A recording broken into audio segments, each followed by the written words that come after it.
ಇತಿಹಾಸದಲ್ಲಿ ಒಂದು ಸೌಹಾರ್ದದ ಒಂದು ವಾತಾವರಣ ಏರ್ಪಟ್ಟಿದೆ. ಜೊತೆಗೆ ಭಾರತದ ಸರ್ವೋಚ್ಚ ನ್ಯಾಯಾಲಯದ ಸೂಚನೆ ಮೇರೆಗೆ ನಮ್ಮ ಮಠಕ್ಕೂ ಉತ್ತರಾದಿ ಮಠಕ್ಕೂ ಇರುವಂತಹ ವಿಚಾರಗಳ ವಿವಾದ ಕುರಿತು ಸಾಮರಸ್ಯದ ಪರಿಷ್ಕಾರಕ್ಕೆ ಇವತ್ತು ಮಾತುಕತೆ ನಡೆದಿದೆ. ಅದು ಕ್ರಮಕ್ರಮವಾಗಿ ಆದಷ್ಟು ಬೇಗ ಒಳ್ಳೆ ರೀತಿಯಲ್ಲಿ ಪರಿಹಾರವಾಗಿ ಸಮಾಜಕ್ಕೆ ಉತ್ತಮ ಸಂದೇಶವನ್ನು ನೀಡುತ್ತೆ ಅಂತ ನಾವು ದೇವರಲ್ಲಿ ಪ್ರಾರ್ಥನೆ ಮಾಡ್ತಾ ಎಲ್ಲರಿಗೂ ಶುಭವನ್ನು ಕೋರ್ತಾ ಇದ್ದೀವಿ. ಹರಿವಾಯು ಗುರುಗಳ ವಿಶೇಷ ಅನುಗ್ರಹದಿಂದ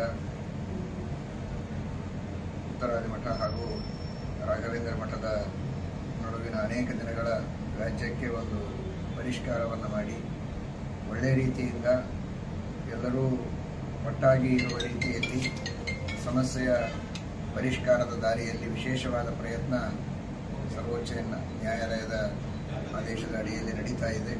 ಆದಷ್ಟು ಬೇಗ ಶೀಘ್ರದಲ್ಲಿ ದೇವರ ಗುರುಗಳ ಕೃಪೆಯಿಂದ ಈ ಸಮಸ್ಯೆ ಬಗೆಹರಿದು ಎಲ್ಲರೂ ಸಂತೋಷವಾಗಿ ಎಲ್ಲರೂ ಒಗ್ಗಟ್ಟಿನಿಂದ ಇರುವಂತಹ ಕಾಲ ಬರಲಿದೆ. ನಾವಿಬ್ಬರೂ ಕೂಡ ವಿಶೇಷವಾಗಿ ಈ ದಿಶೆಯಲ್ಲಿ ಅತ್ಯಂತ ಪ್ರಯತ್ನವನ್ನು ಪ್ರೀತಿಯಿಂದ ವಿಶ್ವಾಸದಿಂದ ಪ್ರಯತ್ನವನ್ನು ಮಾಡ್ತಾ ಇದ್ದೇವೆ. ಪ್ರಾಮಾಣಿಕವಾದ ಪ್ರಯತ್ನಕ್ಕೆ ದೇವರು ಯಶಸ್ಸು ಕೊಡಲಿ ಅಂತ ಪ್ರಾರ್ಥನೆ ಮಾಡ್ತೀವಿ.